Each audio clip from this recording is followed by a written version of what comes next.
Hello, today is July 20th, 2021. My name is Leslie Torres. I am interviewing Debra Torres for the University Library Special Collections and Archives at the University of Texas, Rio Grande Valley, hereafter abbreviated as UTRGV.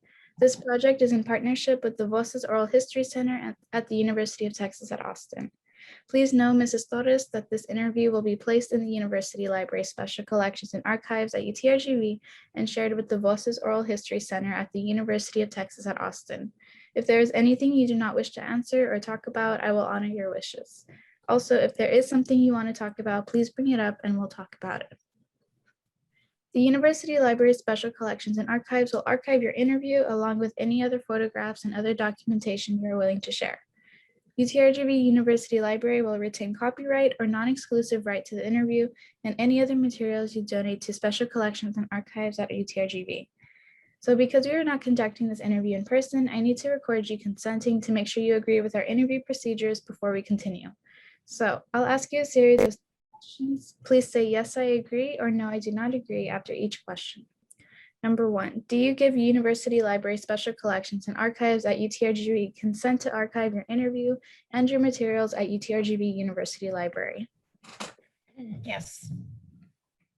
Do you grant UTRGV University Library Special Collections and Archives right, title, and interest in copyright over the interview and any materials you provide? Yes. Do you agree to allow UTRGV University Library Special Collections and Archives to post this interview on the internet where it may be viewed by people around the world? Yes. Do you grant the University Library Special Collections and Archives consent to share your Zoom interview with the Voces Oral History Center at the University of Texas at Austin for inclusion in the Voices of a Pandemic Oral History mini project, which will include posting the interview on the internet? Yes. As you recall, we previously filled out a pre-interview form. We use information from the pre-interview form to help in research. The entire form is kept in a secure Voces server at the University of Texas at Austin. Before Voces sends it to UTRGV University Library Special Collections and Archives, we would have stripped out any contact information for yourself or family members, so that will not be part of your public file. Your public file will only be accessible at UTRGV University Library. The final 2 questions ask for your consent on what I just described. Do you wish for us to share the rest of your interview in your public file available to researchers at UTRGV University Library Special Collections and Archives? Yes. On occasion, UTRGV Special Collections and Archives and Voces receive requests from journalists who wish to contact our interview subjects. We only deal with legitimate news outlets. Do you give consent for us to share your phone numbers or your email with journalists? No. Thank you for your consent. Your experiences and stories mean a lot to us at UTRGV Special Collections and Archives. I look forward to what you will say in the interview questions I will now ask. So, to begin, Deborah, thank you for your time. Like I said earlier, your stories and experiences are valuable to us at UTRGV Special Collections and Archives and the Voces Project. Particularly for us at UTRGV Special Collections, we are committed to preserving the stories of Mexican Americans and Latinos from South Texas and the Rio Grande Valley, and those who work closely with these populations during this COVID-19 pandemic. Because you are a human resources business partner at UTRGV, and because you are a mother, sister, and daughter who is knowledgeable of the ways COVID-19 has affected others in her inner circle, I know you have many meaningful stories and experiences to share on how COVID-19 has impacted these roles you carry out in your life. So before I ask you to share stories about your life in this pandemic, tell us, who is Debra Torres? As you mentioned, I'm an HR business partner here at UTRGV. I've been with the university since 2013. I am married and I have 2 daughters. I guess that's it. Okay, so the first question I want to ask you is, when did you first hear about COVID-19 and how did you learn about it? Through TV, social media, etc. I'm sure I learned just as everyone else back in March 2020, right? Yeah, the news outlets and word of mouth was my primary source of knowledge. Okay, and what was your first reaction to the information about COVID-19? Uncertainty, right? Just like everyone else, I'm sure. not really sure if it's something to take seriously or if something that it is real serious. Confusion, a little bit of fear probably. What does this mean for all of us? Yeah, just generally, confusion. And at what point did you realize this pandemic was a serious life-altering event, or do you not think it's serious, and why? At what point did I think that it was serious? Is that your question? Yes. Probably later on that month in March when we first started learning about the deaths and how rampant and quickly it was spreading. Not to mention the response of the world as far as ensuring everyone stays home and lockdowns and things like that. And, those eerie pictures of empty streets and things like that, that's when we kind of took pause and said this is a really serious thing. And yes, I do think it is a serious thing. Okay. And over the last few months, what news media, social media, or other sources do you rely on to keep you informed about coronavirus? Generally at home we watch ABC, so that would be our main source of news when they would come on. Okay. And can you share with me what you understand about COVID-19 as an infectious disease and any of its variants? And likewise, can you share with me what you don't understand about this new coronavirus? To be honest, I don't know much about it aside from what I learned on the news, which is how, like, for example, how it's, how it spreads, what you can do to best protect yourself from receiving it, the vaccinations. What I don't know is just as I mentioned, the uncertainty of it all, these variants and stuff like that. I'm not quite familiar with infectious diseases, so like what happens after this variant? Are we gonna be expecting more variants? Are we gonna need like shots every year, just like the flu? It's just a big ball of unknown for me. And can you tell me what you know about the various vaccines available to the public, and how do you feel about these vaccines? I've learned that they're effective, right?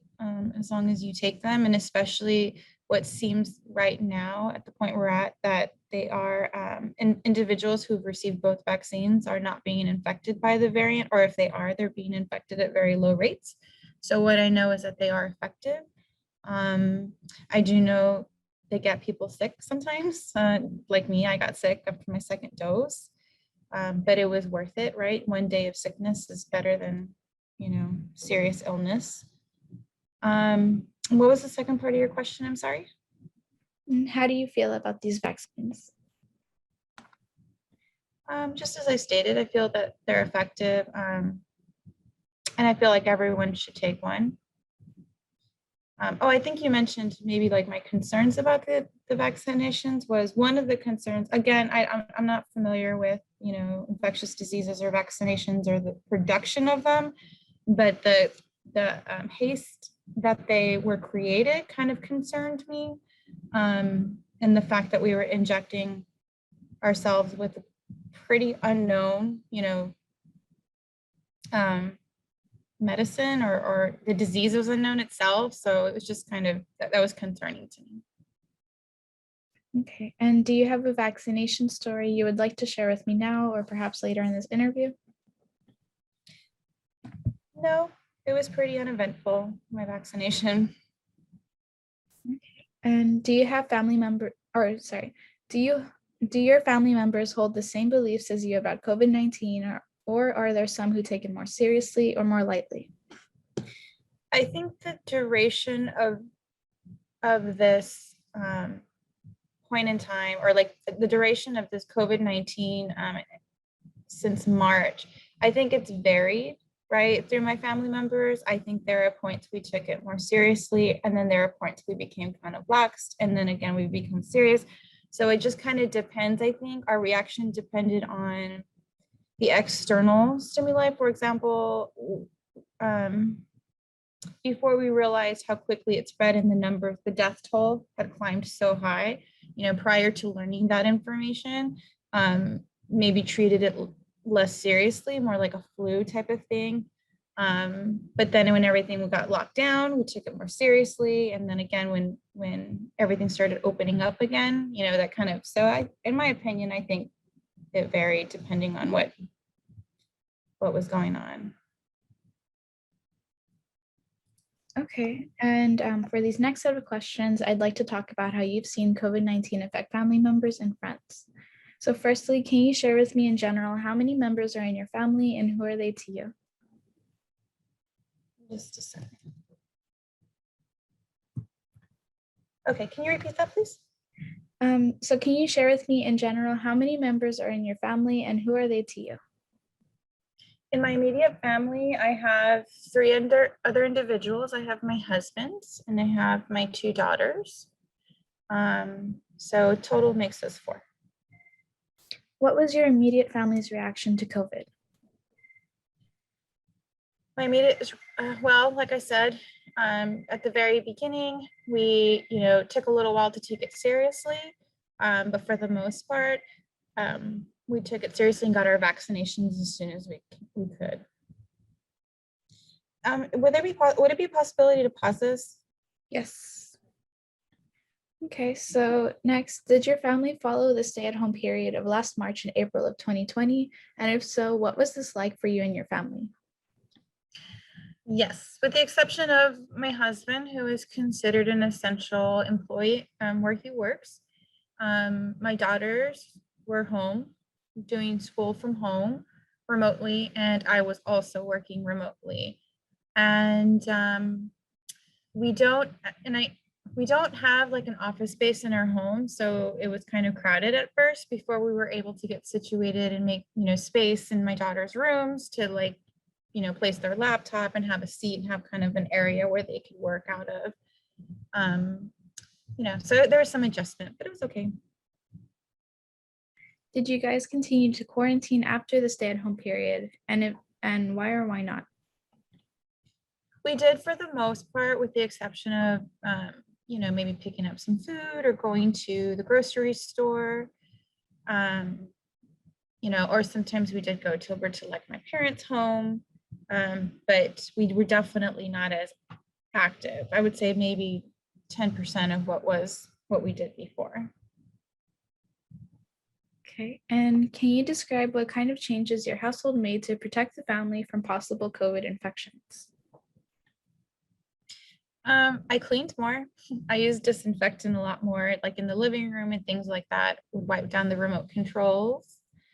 Other than that, that's pretty much the measures we took. Okay, and did your family change the way you socialized when you went out in public? And if so, how? Well, actually, we did, because it was mandated that way. So once things started becoming more relaxed, if you would go to a restaurant, everything's kind of like every other table. When you would wait in line at some business, you'd have to be 6 feet apart. So yeah, it did change the way we socialized. We didn't go to friends' houses. If we did, maybe like once or twice out of the entire period. There was a point where my husband did travel to see family, but even then, stopping at convenience stores and things like that, ensuring that we had our masks on and kind of staying away from people. So yeah, I guess we just became more wary in public, right, when people are around us. Does that answer your question? Yes. And so you mentioned that you did work from home during the pandemic. So can you explain for how long you worked from home and what this transition was like?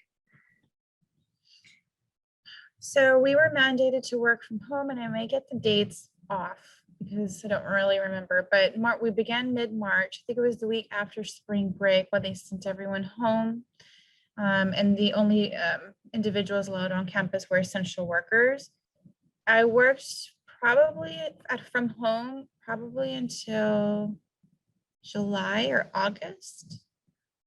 And again, because I did not have an office space in my home, it was a challenge for me to complete my work. And my productivity, I felt, was kind of lessening. So the desk space was more preferable to me. So when they allowed a minimum amount of people coming to campus, I took advantage of that, and I became kind of the person on deck here on campus.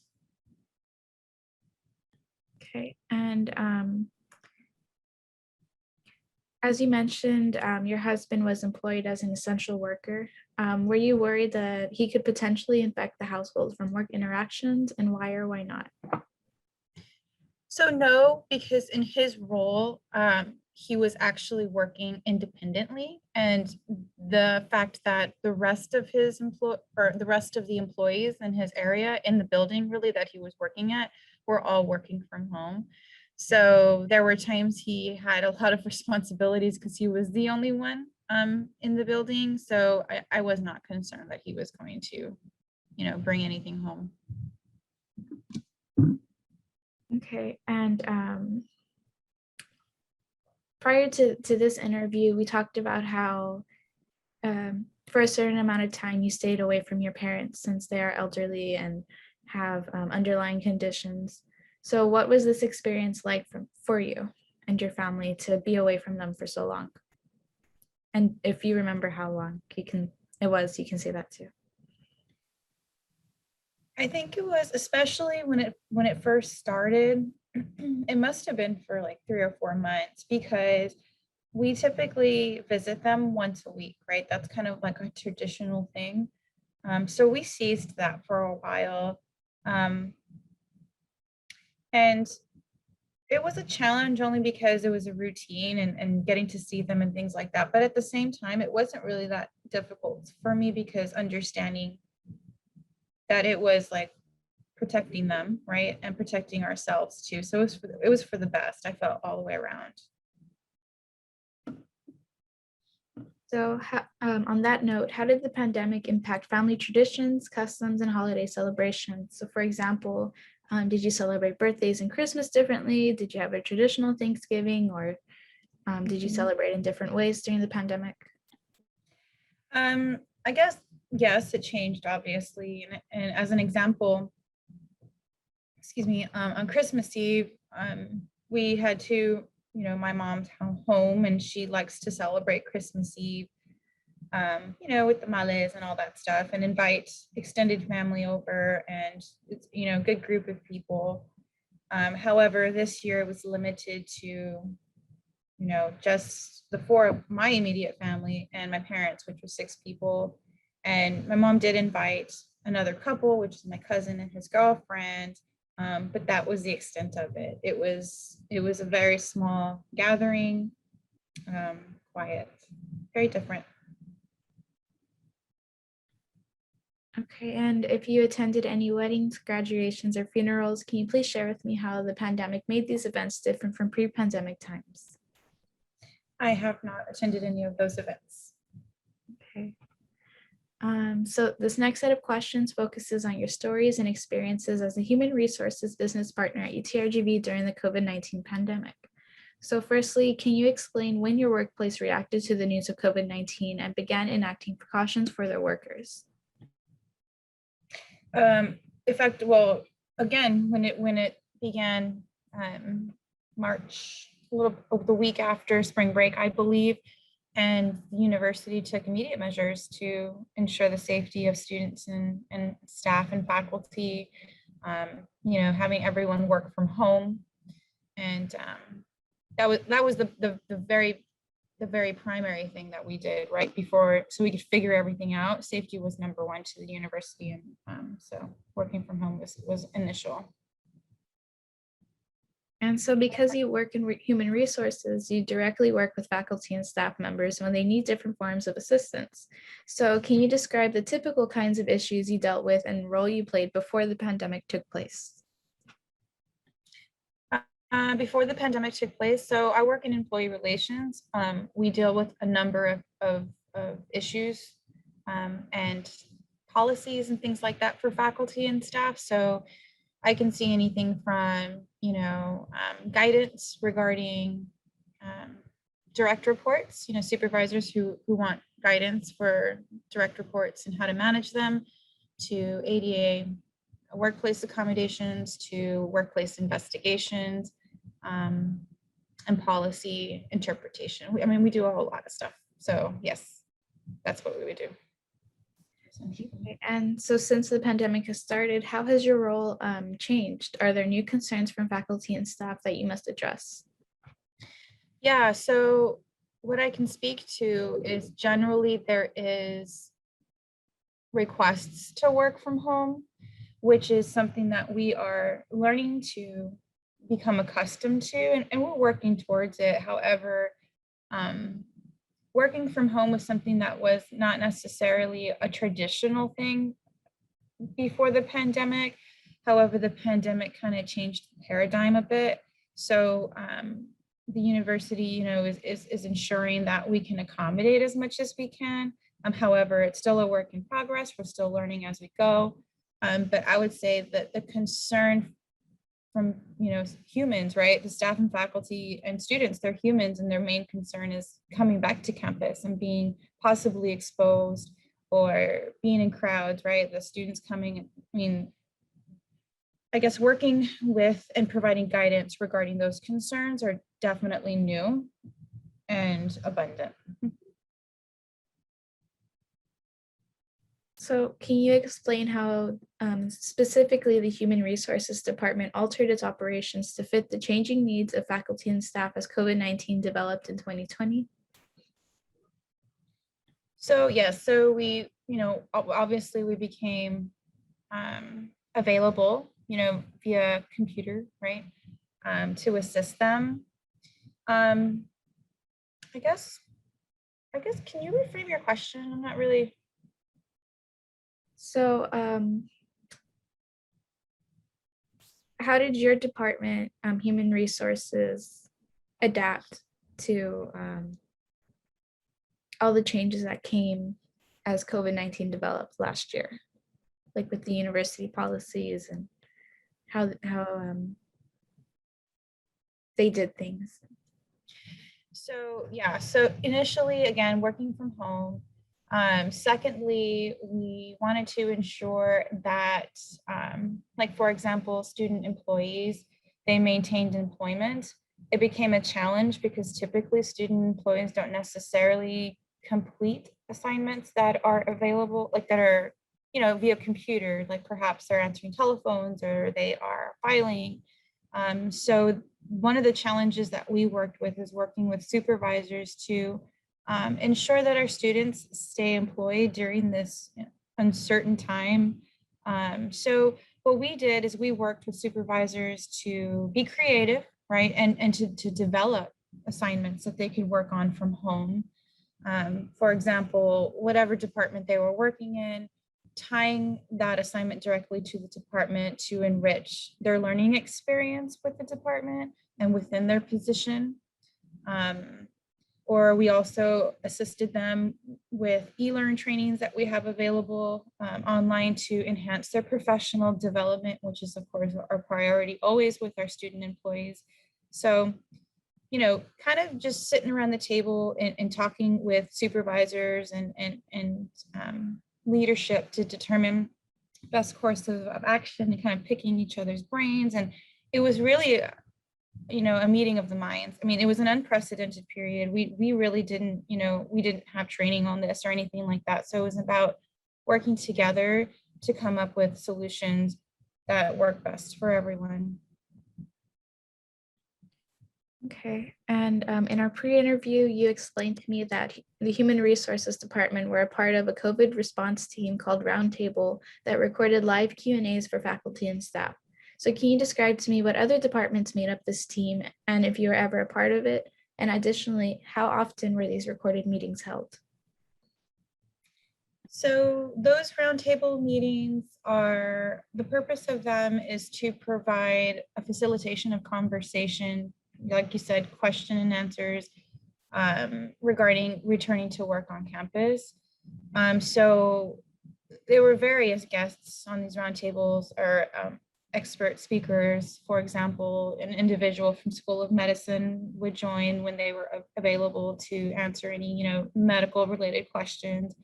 At times we had a facilities individual at the roundtable to answer to any type of, building issues, cleanliness as far as disinfection, anything that they could speak to. An HR representative was there, or multiple HR representatives were there to answer any questions. I know our team, we handle, like I said, workplace accommodations. Our team, one of us were always available to respond to any questions regarding workplace accommodations. So it was just an effort of subject matter experts to come together and to listen to the questions that staff and faculty may have, and to try to provide them any guidance or answer any questions that we were able to. Okay, and can you recollect any common questions or standout questions that were voiced in these meetings?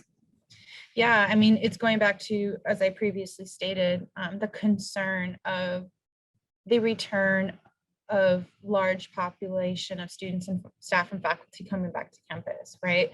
So ideally, or like at least, you know, what we know right now is that a lot of people are going to start to return back to normal this coming academic year, or at least as far as we know.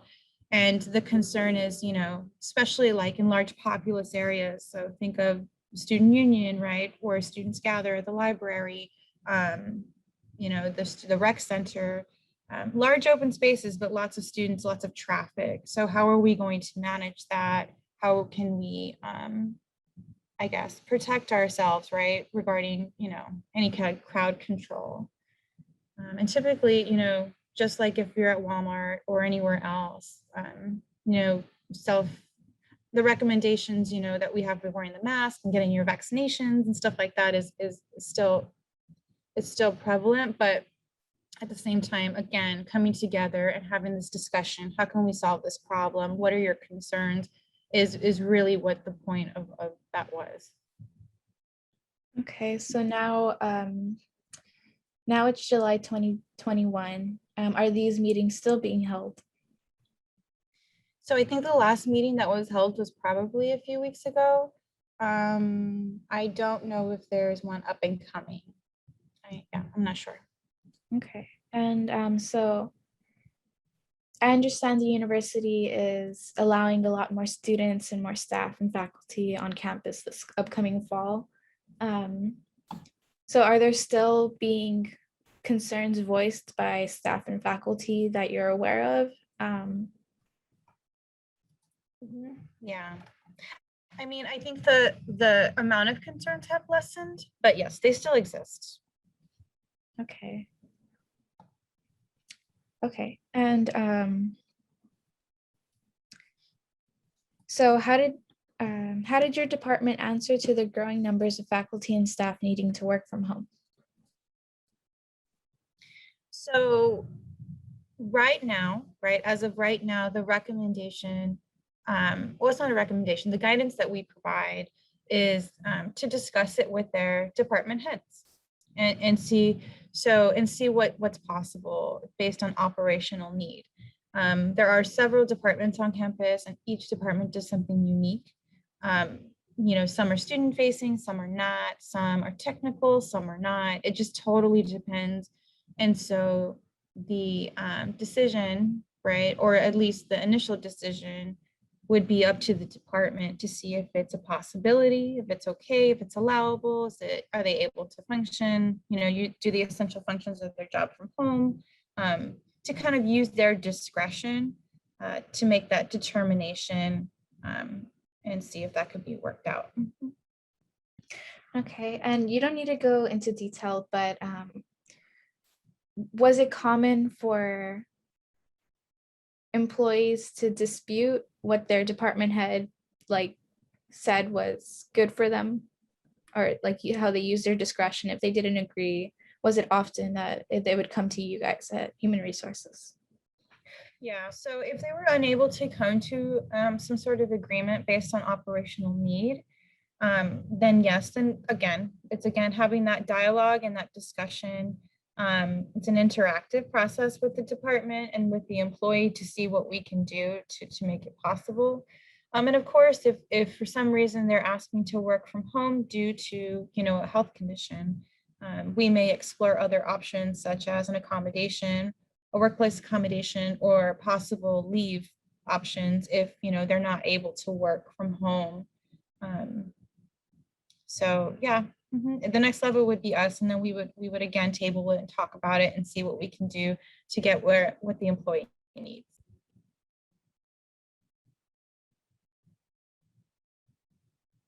Okay, and so would you say that the workplace accommodations went up since COVID became more pressing in the Rio Grande Valley? Actually, no, because I think they kind of stayed the same, only because the requests that we would get normally for on campus, for example, an ergonomic chair or something like that, stuff that's here, they lessened so much. So it kind of evened itself out, in my opinion.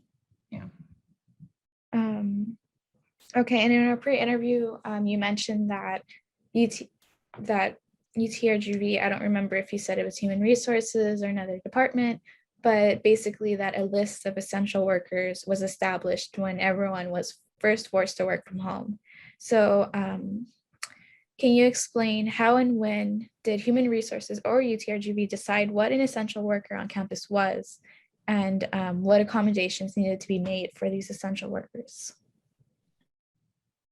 So the essential worker list was developed by HR, but not within my area. So I'm not familiar what the vetting process was. But what I do know though is that essential workers were determined by essential functions of their job, also the operational need. So as an example, there are positions here on campus that operate 24/7, and they need someone on deck like at all times. And so those individuals, for example, were provided essential essential worker letters. They were emailed to them. So that's how the employee would know that they're an essential worker and they need to work. But I don't know if you recall, another purpose of those letters were during the lockdown phase when we had curfews and things like that, and we weren't able to be driving around after 10 a.m. or whatever, 10 p.m. or whatever. The police officers were pulling individuals over and requesting documentation that they were an essential worker. So that was another function of the letter. In the event, we needed to provide proof that of why we were out wandering around or whatnot. So yeah, it was interesting.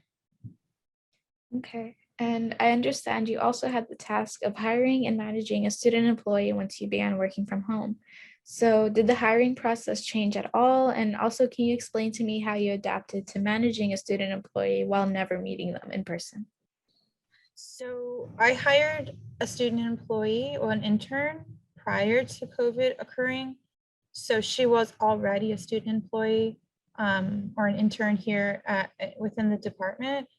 After her assignment ended, we did not hire another. Oh, we did actually, I'm sorry. We did hire one for a short period of time, but it was extremely challenging to, to have her on campus and me coming on campus. So that was short-lived. But yeah, okay. So going back to the first, I just would like to speak on the managing became challenging. And as I mentioned prior in the interview, how we assisted departments to be creative to find assignments for, student employees. I had to do the same thing for this student worker, right? So she was working from home, and to fulfill the required 19 hours a week, or however many weeks that she needed during that week because of the internship. The calculation of that and determining how many assignments to give her and things like that was a challenge. Yeah, it was tough. And then you don't see it face to face anymore. So it's kind of like Zoom or phone calls or Skype, and the interaction changed, and it definitely was something to get used to. Okay. And did you have to become more, I don't know about tech savvy, but more familiarized with these online platforms in order to adapt to helping your student employee? Yeah, so we didn't really use Zoom and all these other meeting platforms. before we use Skype most of the time, but most of our meetings were face to face, right? So it was just kind of far few in between, unless someone was out of, in Brownsville, or we're different campuses or whatnot. So yeah, I had a learning curve as far as the different types of the Zooms and the Teams, and there's other ones that other people use, and yeah. And well, again, so it was just challenging, not only for the student employee, managing her, but it was also just challenging in general. I realized my internet connection at home was not good when I had to work from home, because, I kept dropping, or, no one can hear me, or like whatever. So I had to fix that. And then, yeah, well, that's all. Okay. And so in your position, and you've had it for how many years now as a business partner? Have had it for 4 years. Okay, so for the past 4 years, your role has been to work with so many other people on campus. So since the pandemic has happened, and you and everyone else on campus has had to adapt to new technology and new ways to talk to individuals, have you noticed that it's made things easier, like attending meetings easier, or getting in touch with people is a lot more quick, or has there been downsides to this change, or like how would you say transferring online has changed how you socialize in your workplace? So I think at this point, we've gotten really comfortable and familiar with utilizing Teams. So for example, although my team, so I have 2 other individuals in the employee relations, my coworkers, are working from home, we've become very familiar and comfortable with just simply going to Teams and either messaging each other, or just kind of calling each other and having a discussion face to face, as we are right now. I think at first it was difficult to get used to, because we were so used to having 90% of our meetings, or 95% of our meetings in person. So I think now it's maybe improved, right? It's kind of expanded the availability of individuals. Like for example, if I'm provided the option, to work from home, on occasion, let's say, for example, I need a repair done at my home. Previously, the first course of action would be take personal leave, right? So now there's a possibility of taking my laptop home and still, being productive and getting work done, attending meetings and doing all the stuff, while I need to be home because I'm getting a repair done at my home. So I think it's expanded the possibilities, the availability. Although we're not meeting face to face and going to lunch anymore together, I think it still works.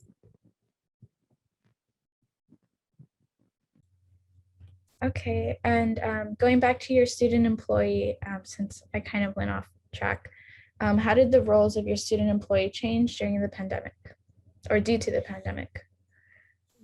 As I stated, the face-to-face thing was a challenge at first, because we it's kind of like a hands-on experience. So whenever I, let's say there's a workplace investigation, I like to sit with them and talk to them about it, talk about policies, have them draft up letters, or any type of, like an intake, for example, that describes what happened, and then we'll kind of go over it. I'll proofread it.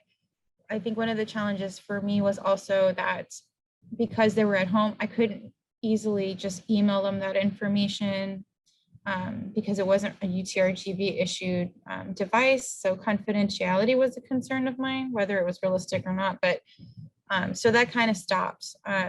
So a lot of the e-learn professional development and things like that is where I focused on. Assignments regarding the history of HR, different areas of HR, things like that. So yeah, we figured it out, but yeah, it was tough at first, because the primary things that we have them do, it had to come to a halt, right, and have them do something else. Okay, and so you mentioned that you began working back on campus last summer or last fall. So can you describe some of the changes you've seen enforced the past year because of the pandemic, such as required PPE, personal protective, yeah, or social distancing, etc. Yeah, so UTRGV established, a COVID response team, and they developed this wonderful website that provided up-to-date guidelines from the CDC. So when the masks were required, that was updated. When the state decided not to require masks anymore, however, we recommend there's masks. All the information was there, so that was very accessible to employees or just general students and things like that. They enforced the 6 feet between individuals.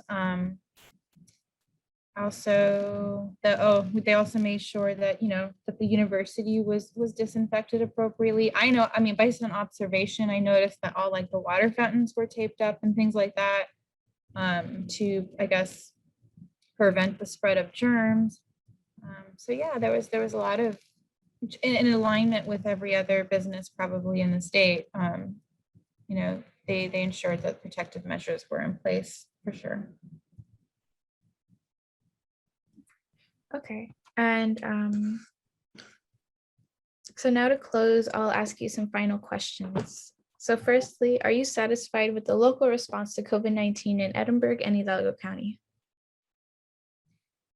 For the most part, yes. Okay, and are you satisfied with the state response to COVID-19 led by Texas and Governor Greg Abbott? No, not really. Would you like to elaborate or no? I mean, I think it's just frustrating. Well, I guess the swiftness of I guess, removing or increasing the percentage of individuals in restaurants per se. And I know there's a flip side to the fact that, economy had hit it real bad. So ensuring that the percentage of, I guess, occupants and businesses and stuff increased was important. However, I think it was just too soon. And also the non-requirement for masks was probably too soon as well.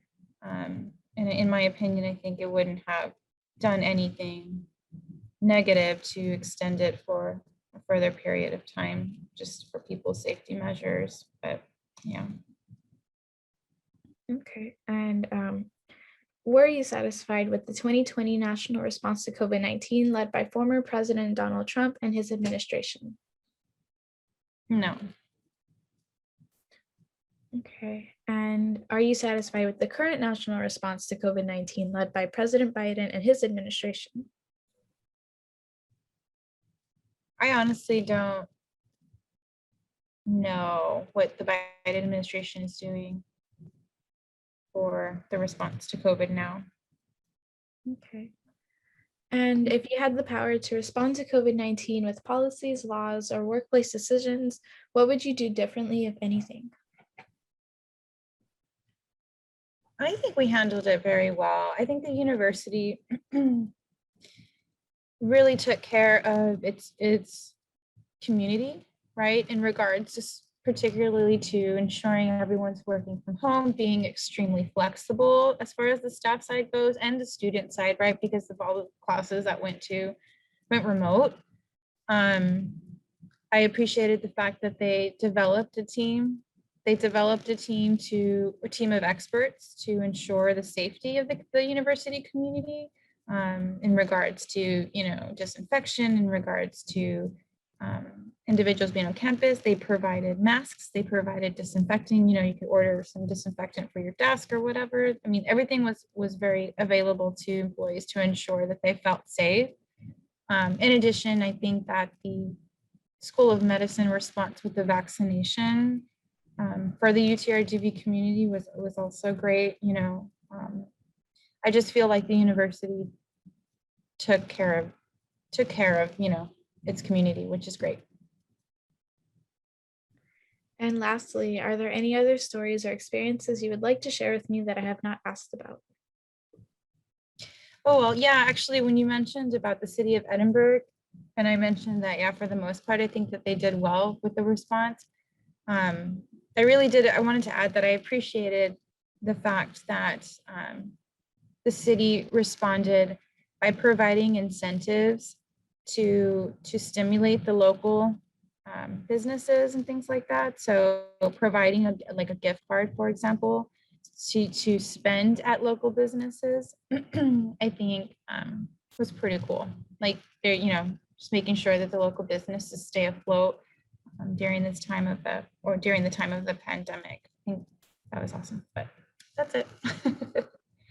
Okay, well, thank you for sharing your stories and experiences with Voices of a Pandemic and UTRGV Special Collections. But yeah. All right, thank you.